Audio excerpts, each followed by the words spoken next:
My name is Emily Morrison, and this is the story of how a forgotten plane ticket led to the biggest business takeover of my life.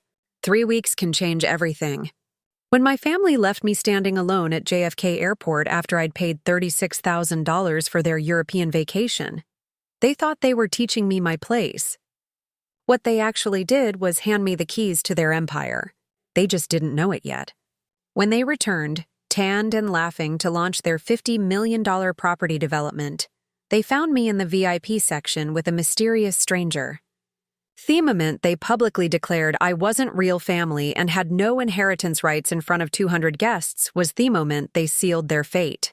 Because the man holding my hand, he'd just signed the papers to acquire everything they'd built.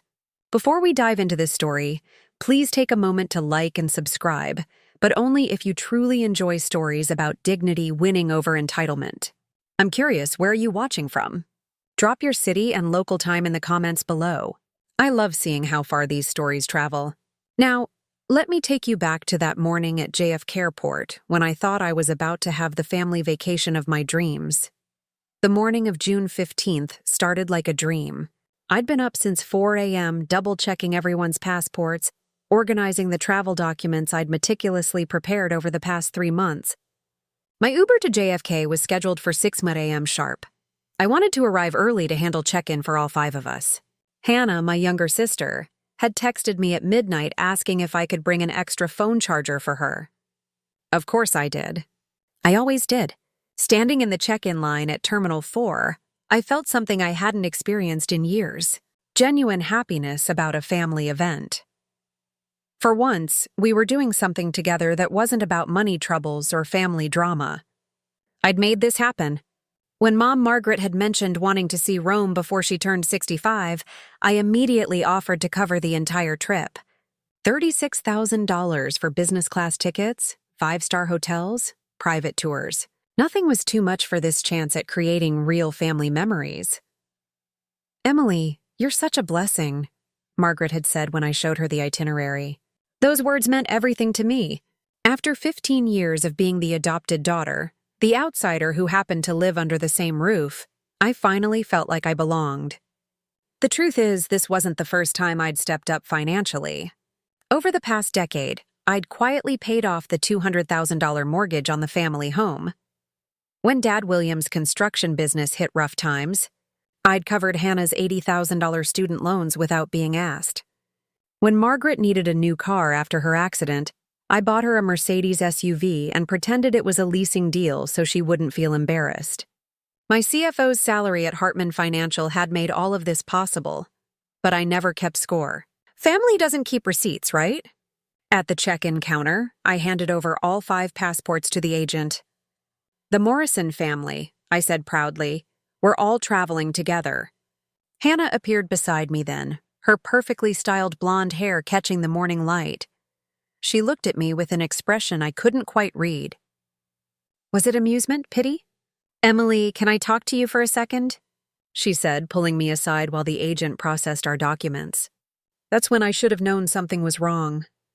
But I was too happy, too hopeful, too blind to see the storm coming. "Emily, this is so embarrassing," Hannah said, her voice dripping with fake concern. She pulled out her phone, scrolling through something with theatrical confusion. "I don't know how this happened, but I think there's been a mistake with your ticket." My heart skipped. "What do you mean?" "I booked everything together. I have the confirmation right here." No, she interrupted, her manicured nails tapping the screen. "See, when I was organizing everyone's seats last week, I must have— Oh, God. Emily, I'm so sorry. I accidentally canceled your ticket when I was trying to select our meals. The system must have glitched or something." The check-in agent called out, "Next, please," but I couldn't move. The fluorescent lights suddenly felt too bright, the airport noise too loud. Margaret appeared with her Louis Vuitton carry-on, looking between us with practiced surprise. "What's wrong, girls? We need to get through security." "Mom, it's Emily's ticket," Hannah said, her eyes wide with manufactured panic. "It's not in the system. I think I accidentally canceled it when I was— Oh dear," Margaret said, but her sympathy felt hollow, like she was reading from a script. "Well, can't we just buy another ticket? The agent checked her computer. I'm sorry, ma'am, but this flight is completely sold out. Has been for weeks. The next available seat to Rome isn't until Thursday. Thursday, 4 days from now. By then, they'd be halfway through the trip. Emily, you understand, right? Hannah touched my arm, her grip just a little too tight. We can't all miss the flight? The hotels are non-refundable. The tours are booked. You can join us later, maybe. I looked at my family, Margaret avoiding my eyes, my cousin Thomas, suddenly very interested in his phone, and Hannah with that small, satisfied smile she thought I couldn't see. In that moment, standing in the middle of Terminal 4 with hundreds of travelers streaming around us, I felt more alone than I'd ever been at 8 years old. Waiting in that foster care office, go, I heard myself say. Don't miss your flight. Hannah hugged me quickly, perfunctorily. You're the best, Emily. We'll FaceTime you from the Coliseum. I watched them walk toward security, their laughter echoing back to me. Not one of them turned around, not once. The Uber ride home was the longest 40 minutes of my life. I sat in the back seat staring at my phone as the Morrison Europe Adventure WhatsApp group lit up with selfies from the departure gate. Hannah posting champagne emojis, Margaret sharing a photo of her business class seat. Thomas joking about having extra legroom now, not one message asking if I was okay. That evening, I sat in my empty apartment on the Upper East Side, surrounded by the silence I'd paid $36,000 to escape. My phone buzzed with a memory notification. 1 year ago today, Morrison family Thanksgiving. I opened it to find a photo Margaret had posted on Facebook. There were 12 people around the dining table, but I wasn't in it. I'd been Theon taking the picture, of course. The pattern had always been there, hadn't it? At Hannah's college graduation, I'd been introduced to her friends as a family friend who's been very generous to us. When Grandma Morrison passed away last year, the obituary listed all the grandchildren except me. It would be confusing to explain, Margaret had said. You understand? I understood perfectly. I was the ATM with a pulse, the safety net with a smile, the wallet they kept in the guest room. My Wharton MBA, which I'd earned while working full-time to support myself, had never been acknowledged. When I made CFO at 35, youngest in the company's history, Margaret had said, That's nice, dear? And immediately asked if I could cover Hannah's car insurance. Even my birth name had been erased. The Morrisons had legally adopted me when I was 8, after my birth parents died in a car accident. But somehow I was never Morrison enough for the family Christmas card. Never Morrison enough for the family trust. Never Morrison enough to be remembered at the airport. 3 days into their trip, I'd stopped checking the WhatsApp group. But I hadn't stopped working. Sitting in my office at Hartman Financial, I pulled up the Morrison family property development files. You see, Margaret didn't know that I'd kept copies of everything when I'd helped structure the initial investment 2 years ago. My name might not be on the family trust, but it was on several key documents they'd needed my expertise to create. The Morrison Legacy Tower, a $50 million mixed-use development in Long Island City, was set to launch in 3 weeks. It was Margaret's pride and joy, Hannah's ticket to legitimacy in the business world, and the family's bid for real estate dynasty status. What they didn't realize was that their financing structure had a fatal flaw, one that only someone with my financial expertise would notice. My phone rang. Unknown number, Emily Morrison. The voice was professional, warm. Yes, this is Alexander Wellington. I believe we met briefly at the Hartman conference last year. I'm calling about an investment opportunity that might interest you. Alexander Wellington, CEO of Sterling International Holdings, the man who built a real estate empire from nothing and now controlled half of Manhattan's commercial properties. We'd talked for maybe 5 minutes at that conference, but apparently he'd remembered. I heard through the grapevine that you structured the Morrison Legacy Tower deal, he continued. Brilliant work. I'm particularly interested in that project. Would you be available for coffee tomorrow? I stared at the family photos on my desk, the ones where I was always slightly out of frame, standing just a bit apart from the rest. Mr. Wellington, I'm free all week. My family is in Europe.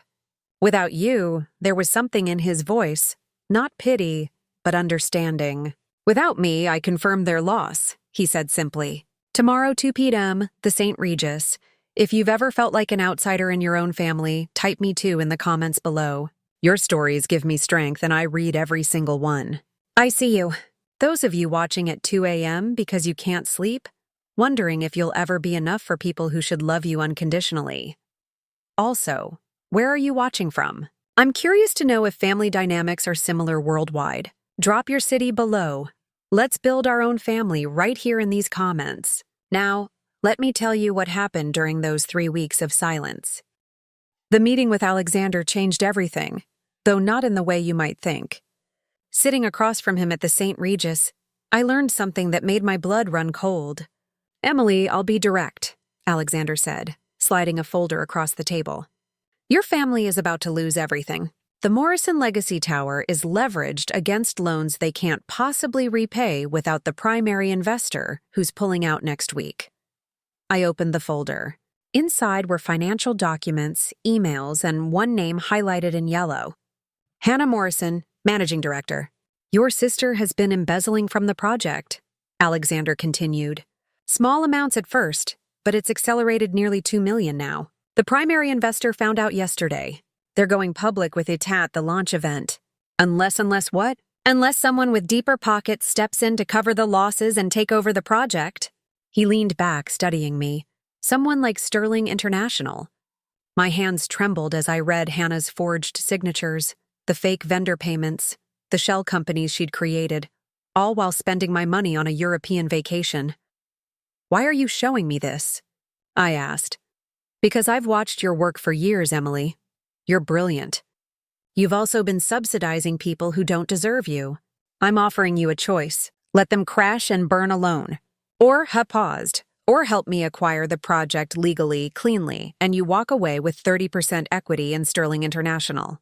That's worth more than your family ever dreamed of." Yes. I thought about the $5 million of my own money I'd invested in the Morrison Legacy Tower. Money that would evaporate when the scandal broke. Money I'd given them while they called me a charity case behind my back. "If I do this," I said slowly, "they can never know it was me. Not until the launch event." Alexander smiled. "Emily, that's exactly what I was hoping you'd say. You see, I need someone on the inside to ensure all the paperwork is properly signed. Someone they trust. Someone they'd never suspect because they'd never believed I was smart enough to play their game." "I'm in," I said. The confrontation came faster than expected. Hannah called me that night, her voice sharp with accusation. "Emily, did you talk to Alexander Wellington?" My heart raced, but I kept my voice steady. "Who? Don't play dumb." "Someone saw you at the St. Regis. I have lots of meetings, Hannah. It's my job." "This is different." Her breath was ragged. "He's been sniffing around our project. If you said anything..." "Said what?" I let a hint of hurt creep into my voice. "You didn't even tell me you were back from Europe." "I had to find out from Instagram. We got back yesterday. No apology, just fact. Look, we need you at the launch event. Investors want to see family unity. The audacity of it. Abandoning me at the airport, then demanding I play happy family for their benefit." "I don't think so," I said quietly. "Excuse me." I said no, Hannah. "I'm done. You ungrateful." She caught herself. "Emily, you owe us. We took you in. We gave you a name. And I gave you $200,000 for the house, $80,000 for your loans, $35,000 for a trip you forgot to invite me on. You offered that money because I thought I was family. You're not." She stopped, but we both heard what she almost said. "I'm not what, Hannah? Not real family, not blood?" Silence stretched between us like a chasm. "The launch is in 2 weeks, she finally said. If you're not there, don't bother coming to anything else ever. Understood? And Emily, that money you mentioned, consider it rent for 18 years of charity." The line went dead. I sat in my apartment staring at the contract Alexander had sent over. One signature and I'd own 30% of Sterling International. One signature and the Morrisons would lose everything. I picked up my pen. Margaret's call came at midnight as I knew it would. Hannah had sent in the big guns. "Emily, sweetheart." Her voice was honeyed poison. "Hannah told me about your little tantrum." "It wasn't a tantrum, Margaret. You're being dramatic. So we forgot your ticket. It was an honest mistake." "Was it?" A pause. "What are you implying?" "Nothing. I'm simply done subsidizing a family that sees me as a charity case. How dare you, Margaret? Did you know Hannah has been stealing from the Morrison Legacy Project? Dead silence. Then that's a vicious lie, is it? Check the books. Vendor payments to companies that don't exist. 2 million, Margaret, even if that were true, which it's not. That's family business. You're not family. Yes, Hannah made that clear. Emily, you're twisting things. We love you, but you have to understand your place. William's gone, and the Morrison legacy belongs to Blood. My money wasn't too good for that legacy, though, was it? 5 million of my personal funds are in that project. That was a gift. You can't take back gifts. I'm not taking anything back. I'm just done giving. If you don't show up to the launch, you're out permanently. No holidays, no family events, nothing. I understand, and will make sure everyone knows why. How you abandoned the family that raised you. I looked at the sterling contracts spread across my desk, Alexander's offer glowing on my laptop screen. Margaret, can I ask you something? What? In all the years I've lived with you, been part of this family, did you ever even once actually love me? The silence stretched so long I thought she'd hung up. Then quietly, coldly, love doesn't pay bills, Emily. You should know that better than anyone. After she hung up, I signed every document Alexander had sent. Then I blocked every Morrison family member's number. The war was officially on, and they didn't even know it. 2 days before the launch, I met Alexander at his office in the Sterling International Building.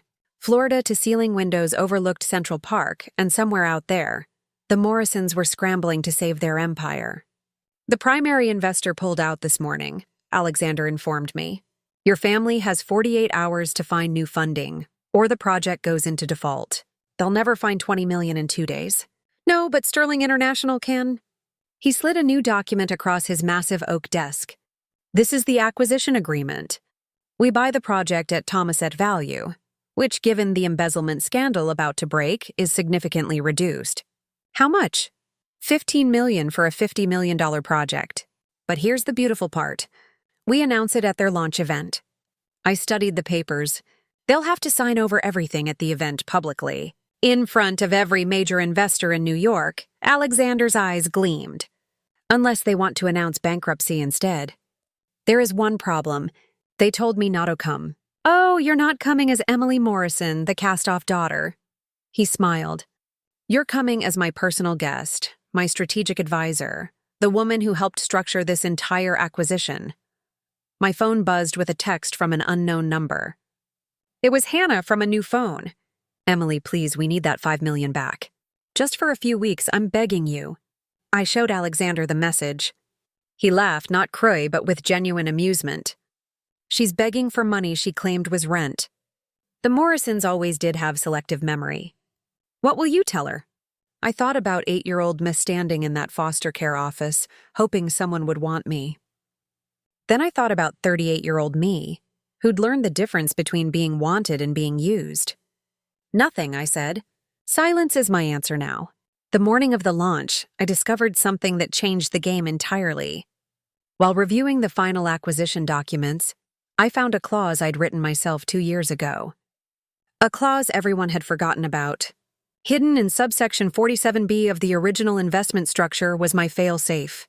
If any managing partner was found guilty of fiduciary misconduct, their shares would automatically transfer to the largest individual investor. That investor was me. I called Alexander immediately. I need you to see this. 20 minutes later, he was laughing so hard his assistant came to check on him. Emily, do you realize what this means?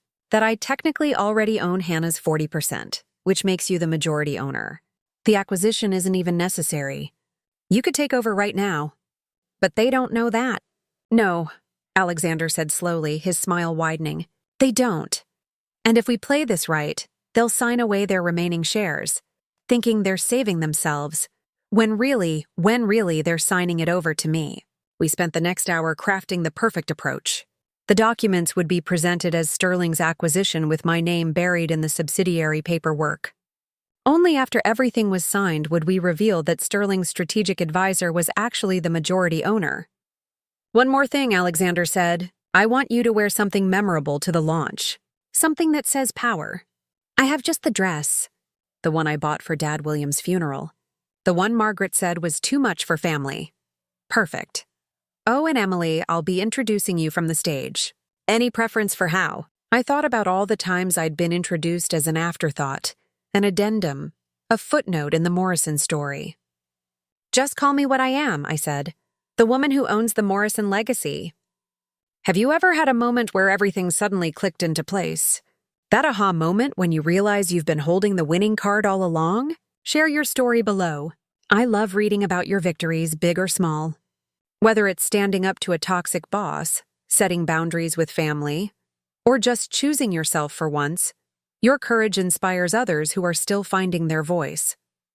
And if you're new here, don't forget to subscribe for more stories about standing up for yourself with class and strategy. Now, let's get to the main event, the launch that changed everything.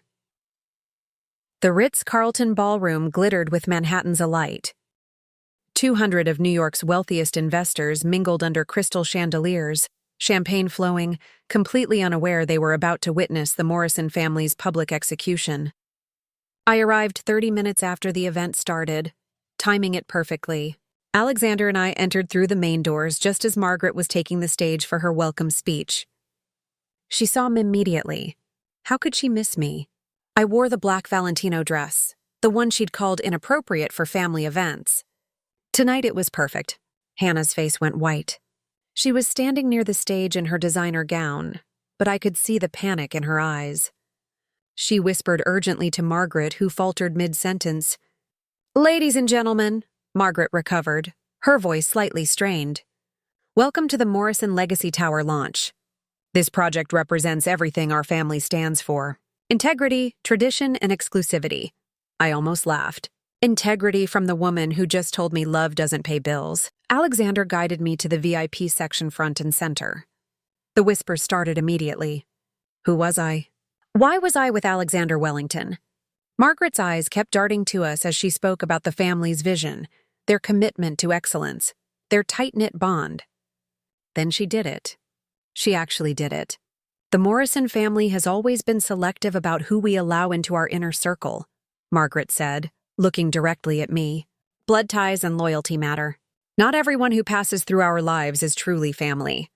Tonight we celebrate with those who've earned their place. The crowd murmured approval. Several people glanced at me with curiosity, then dismissal. Just another +1 at a fancy event. Hannah took the microphone next. Before we continue, I want to address something. There's a woman here tonight who has no right to be here. Emily Morrison, though she uses our name, is not a Morrison heir. She's not blood, she's not family. She's someone we charitably raised and who's now trying to insert herself where she doesn't belong. Security guards started moving toward me. The crowd was buzzing with scandal. This was better than any reality show. Alexander stood up slowly, deliberately. Actually, Ms. Morrison, she's with me. The security guard stopped. Everyone in the room knew Alexander Wellington. You didn't touch his guests unless you wanted to be blacklisted from every major deal in the city. Mr. Wellington? Margaret's voice cracked slightly. We weren't expecting you. Clearly, he said, his voice carrying across the silent ballroom. Though I'm surprised given that Sterling International is about to become very involved with the Morrison Legacy Tower. Hannah grabbed the microphone. What are you talking about? Perhaps you should ask your accountants about the $20 million gap in your funding, Alexander said casually, or about the $2 million in vendor payments to non-existent companies. The crowd gasped. Phones appeared recording everything. Margaret's face went from pale to crimson. That's slander. Hannah shrieked. Emily, you vindictive, Ms. Morrison. Alexander interrupted, his tone ice cold. Emily hasn't said a word. She's simply here as my advisor. Though I'm curious, why would you assume she's involved? The trap was perfect. Hannah had just admitted in front of everyone that she knew about the embezzlement. Security, please escort them out, Margaret demanded. But the security chief looked uncomfortable. Ma'am, Mr. Wellington is a major shareholder in the hotel. We can't. I'm a Morrison, Hannah screamed. This is our event. That woman is nobody. She's a charity case we took in. A leech who? A leech who paid off your family's mortgage, I said, standing up. My voice was calm, carrying in the sudden silence. A leech who covered your student loans, Hannah. Who invested $5 million in this project while you were stealing $2 million from it? You can't prove anything. I pulled out my phone, connected it to the ballroom's AV system, a feature I'd made sure was available when I'd originally booked this venue for them. Suddenly, the giant screens meant to showcase the Morrison Legacy Tower were displaying bank records, forged signatures, shell company documentation. I didn't have to prove it, I said quietly. You already did. Every transaction, every fraud, every lie, it's all here. Margaret swayed on her feet. Turn it off. Turn it off now. But the crowd was transfixed. The Morrison family empire was crumbling in real time, and everyone wanted to witness history. Alexander walked onto the stage with the confidence of a man who owned the world, which in a way he did. The crowd parted for him like the Red Sea. Margaret and Hannah stood frozen, trapped between the podium and their public humiliation. Ladies and gentlemen, Alexander addressed the room, his voice commanding absolute attention. I apologize for the disruption, but transparency is crucial in business. Sterling International has been monitoring the Morrison Legacy Tower situation for some time. He clicked a remote, and the screens changed to show Sterling International's logo alongside acquisition documents. As of 9 a.m. this morning, Sterling International has acquired all outstanding debts and liens on the Morrison Legacy Tower. Effectively, we now control the project. The room erupted. Investors who'd put money into the project were shouting questions. Margaret grabbed the microphone. You can't do this. We have contracts. Contracts with a morality clause. Alexander interrupted smoothly. Subsection 47B to be exact. In the event of fiduciary misconduct by any managing partner, their shares automatically transfer to the largest individual investor. He paused, letting that sink in. Would you like to know who that investor is? Hannah's face was corpse white. No, it can't be. Miss Emily Morrison, Alexander announced, gesturing to me, who personally invested $5 million and holds 31% of the project, combined with the 40% that automatically transferred from Hannah due to the embezzlement. Emily now owns 71% of the Morrison Legacy Tower. The ballroom exploded. Cameras flashed. Reporters pushed forward. Margaret collapsed into a chair. But she's not even family, Hannah screamed desperately. Tell them, Mom. Tell them she's nobody. Alexander smiled coldly. She's somebody now. In fact, she's your landlord, your employer, and the owner of everything you thought was yours. He turned to me. Ms. Morrison, would you like to address your new investors? I walked onto that stage with 15 years of rejection fueling each step. The microphone felt like justice in my hands. Good evening, I said, my voice steady despite my racing heart. I know many of you are confused, so let me clarify. Yes, I was adopted by the Morrison family. Yes, they raised me. But I paid for that privilege many times over, financially and emotionally. I looked directly at Margaret and Hannah. You taught me that love doesn't pay bills. You were right, but respect does. Integrity does. And those are currencies you never had. The crowd was silent, hanging on every word. Effective immediately, Hannah Morrison is terminated from any role in this project.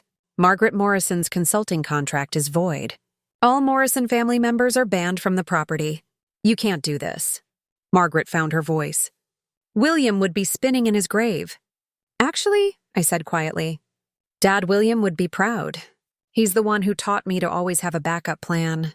Subsection 47B. He helped me write it. The revelation about William hit Margaret like a physical blow. She staggered, gripping the podium for support. You're lying, she whispered. William wouldn't protect the daughter he actually loved. I pulled out a letter from my purse, William's handwriting clearly visible. Should I read what he wrote before he died? About how he knew you and Hannah were planning to cut me out. How he made sure I'd be protected. Alexander took the microphone back. There's more. Ms. Morrison isn't just the majority owner of this project. She's also Sterling International's newest partner with 30% equity in our entire portfolio. The math was staggering, and everyone in that room could calculate it. Sterling International was worth billions. 30% made me one of the wealthiest women in New York. That's impossible, Hannah said weakly. She's nobody. She's just an accountant. The youngest CFO in Hartman Financial's history, Alexander corrected. A Wharton MBA graduate with honors. A financial genius who structured your entire project. The same project you were too incompetent to manage without stealing from. A reporter pushed forward. Ms. Morrison. Forbes will want an exclusive. Wall Street Journal has questions about the acquisition. Bloomberg needs a statement. But I only had eyes for my so-called family. Margaret was crying now, mascara running down her cheeks. Hannah stood frozen. Her grand moment of triumph turned to ash. The saddest part, I said into the microphone, is that I would have given you everything freely, lovingly, forever. All you had to do was actually make me family. Not on paper in your hearts. I pulled out the acquisition documents already signed and notarized. But you chose cruelty. You chose greed. So now you get to live with those choices. Please, Margaret suddenly begged. Emily, please. We're sorry. We're family. No, I said firmly. We're not. You made that very clear at JFK Airport. You made it clear for 15 years. I'm done begging for scraps of affection from people who only see my value in dollar signs. Security approached Hannah with a box, her personal items from the office already packed. You planned this, she accused. You've been planning this all along. No, Hannah. You planned this when you canceled my ticket. When you smiled at the airport and left me behind. When you thought I was too weak, too desperate for belonging to ever fight back. I stepped closer to the microphone for my final words to them. You were wrong. The paperwork was swift and brutal. Alexander's legal team had everything prepared. Termination letters, eviction notices, cease and desist orders, all perfectly legal, all devastatingly final. Sign here, Alexander's lawyer instructed Margaret, pointing to the transfer documents. This formally acknowledges the change in ownership. What if we don't sign? Hannah tried one last desperate play. Then we file criminal charges for embezzlement, the lawyer said simply. $2 million is grand larceny. That's 15 years in prison. Margaret's hand shook as she signed. Hannah followed, tears streaming down her face. With each signature, they signed away their empire, their future, their pride. The penthouse, I said to Margaret. You have 30 days to vacate, that's generous. Legally, I could demand immediate evacuation. Where will we go? Margaret's voice was small, broken. I suggest you use some of that European vacation money to find a new place, I replied. Oh, wait, that was my money too, wasn't it? The crowd was eating this up. Every phone was recording. Every reporter was typing. The Morrison family scandal would be front-page news tomorrow. Alexander handed me a champagne glass. A toast, he announced to the room. To Emily Morrison, who proves that family isn't about blood, it's about character. The room erupted in applause. People who'd ignored me at every Morrison event were suddenly eager to shake my hand, to congratulate me, to connect with the woman who just pulled off the business coup of the year. But I wasn't done. One more thing. I announced the $5 million I invested in this project. It's being donated to the Foster Children's Education Fund. Every penny will go toward giving abandoned children the chances they deserve. More applause. In the corner, I saw Margaret sink into a chair, finally understanding the full scope of her loss. It wasn't just money or property. It was legacy, reputation, everything. Hannah tried one more time. Emily, please. We're sisters. No, I said firmly. Sisters don't leave each other at airports. Sisters don't steal from each other. Sisters don't spend 15 years reminding each other they're not real family. I turned to Alexander. I think we're done here. As we walked toward the exit, the crowd parted respectfully. Behind us, the Morrisons stood alone in their ruined kingdom, surrounded by the debris of their own cruelty. At the exit, Margaret made one last desperate attempt. She grabbed my arm, her nails digging in, the same way she used to when I was a child and had embarrassed her somehow. You ungrateful little. Remove your hand, I said calmly, or I'll add assault to the charges. She let go immediately. The security guards moved closer, ready to intervene. I gave you everything, she hissed. A home, a name, a family. You gave me a roof in exchange for hundreds of thousands of dollars. You gave me a name you never let me truly carry. You gave me a family that reminded me daily I didn't belong. Hannah joined her mother, mascara streaking her cheeks. What do you want? An apology? Fine, I'm sorry. I don't want anything from you. That's what you never understood. I wanted to give, to love, to belong. But you turned me into a transaction. I pulled out my phone and showed them one final document. This is a restraining order. Come within 500 FT of me, my properties, or my business, and you'll be arrested. All communication goes through lawyers now. After everything we did for you, Margaret's voice cracked. Let me itemize what I did for you. I said loud enough for lingering reporters to hear. 200,000 for the mortgage, 80,000 for Hannah's loans, 85,000 for the Europe trip, 50,000 for Margaret's car, 5 million for this project, medical bills, insurance, credit cards. Should I continue? The numbers hung in the air like an indictment. That's 5.4 million over 15 years, I continued. Divide that by the time I lived with you, and I paid you $25,000 per month for the privilege of being your charity case. So tell me, who was really the charitable one? Alexander stepped forward. The car is waiting, Emily. As we walked away, I heard Margaret's final words. You'll regret this. Family is forever. I turned back one last time. No, Margaret. Family is a choice and you chose wrong. The doors closed behind us with a definitive click. Outside, the Manhattan night sparkled with possibility. Alexander's Bentley waited at the curb, but I stopped for a moment, breathing in the cool air of freedom. No regrets? Alexander asked. None, I said, and meant it. The aftermath was swift and merciless. By morning, the story was everywhere. Adopted daughter's revenge, the Morrison empire falls. From charity case to CEO, Emily Morrison's stunning reversal. Family betrayal cost Morrison's everything. Hannah's embezzlement made the financial crime sections. The FBI opened an investigation. Her assets were frozen within 48 hours. 3 firms that had offered her positions quietly withdrew their offers. She was radioactive in the industry. Untouchable, unemployable, finished. Margaret fared no better. The charity boards she'd sat on for decades demanded her immediate resignation. The country club revoked her membership after other members complained they couldn't associate with someone of such poor character. The society women who'd lunched with her for years suddenly didn't return her calls. Their family friends, the ones who'd watched them leave me at the airport and said nothing, now distanced themselves completely. Bad for business, they said. Can't be associated with scandal. Thomas, my cousin, who'd been silent through everything, tried to reach out. Emily, I had no idea they were treating you like that.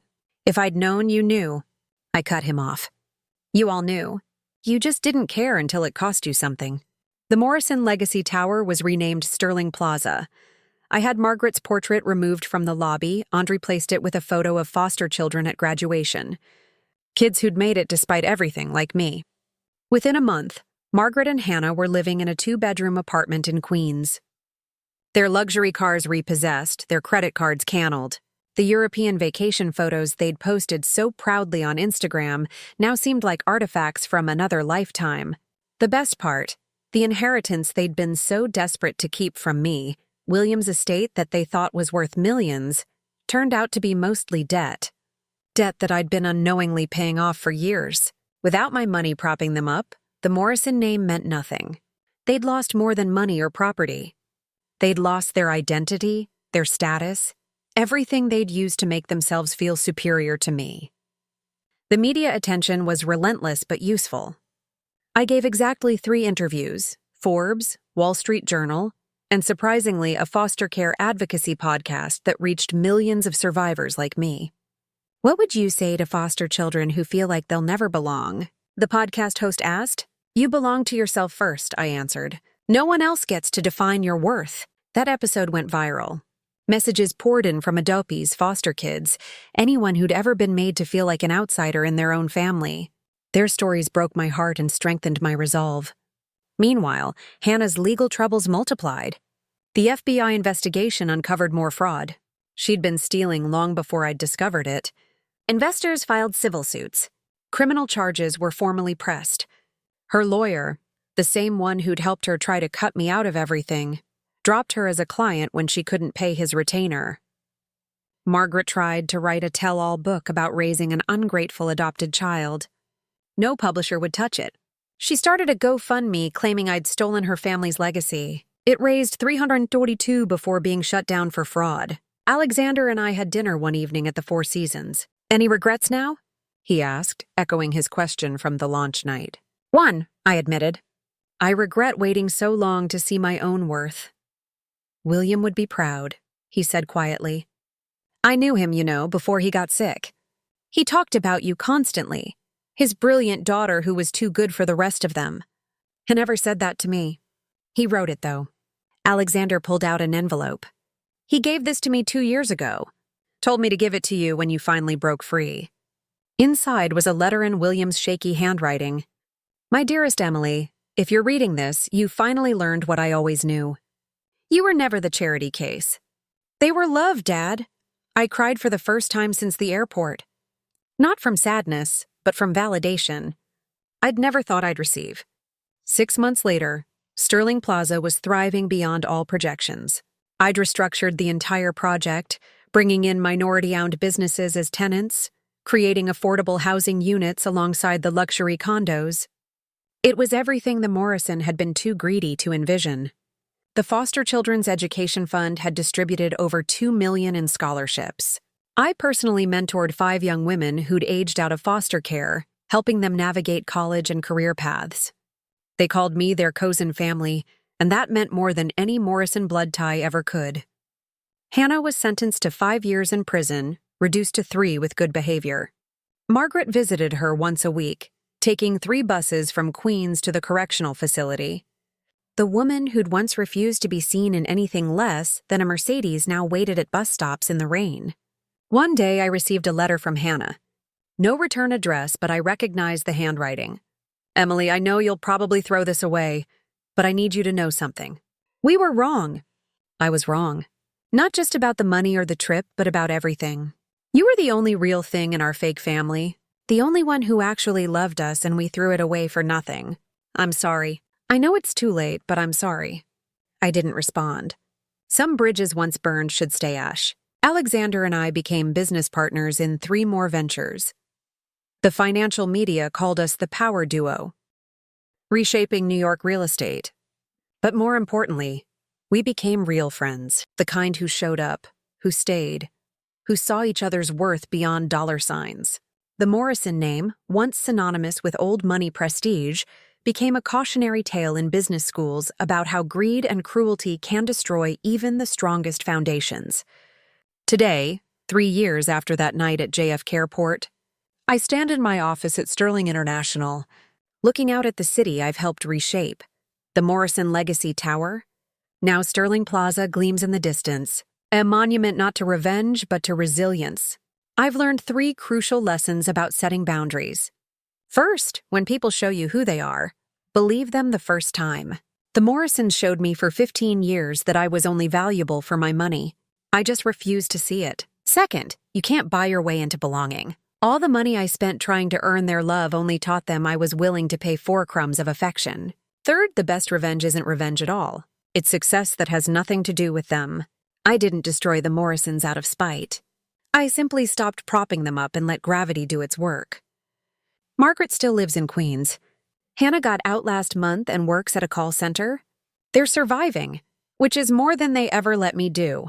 They forced me to thrive. Sometimes I wonder what would have happened if they just bought me that plane ticket. If they'd included me in that family vacation I'd paid for. Would I have kept subsidizing their lifestyle forever? Would I have ever discovered my own worth? In a strange way, leaving me at that airport was the greatest gift they ever gave me. It set me free. If you're watching this and you're someone's charity case, their afterthought, their ATM, know this. Your worth isn't determined by their acceptance. Family isn't about blood or obligation or guilt. It's about choosing each other again and again, especially when it's hard. The Morrisons never chose me, so I chose myself. And that made all the difference. Thank you for joining me on this journey. If this story resonated with you, please like and subscribe for more content about standing strong in the face of family betrayal. Share this with someone who needs to hear that it's okay to choose yourself. Comment below. Have you ever had to cut ties with toxic family members? How did you find the strength? Your stories inspire me and others who are struggling. Remember, choosing yourself isn't selfish. It's necessary. Blood doesn't make family. Love, respect, and choice do. Until next time, this is Emily reminding you that you're worth more than you.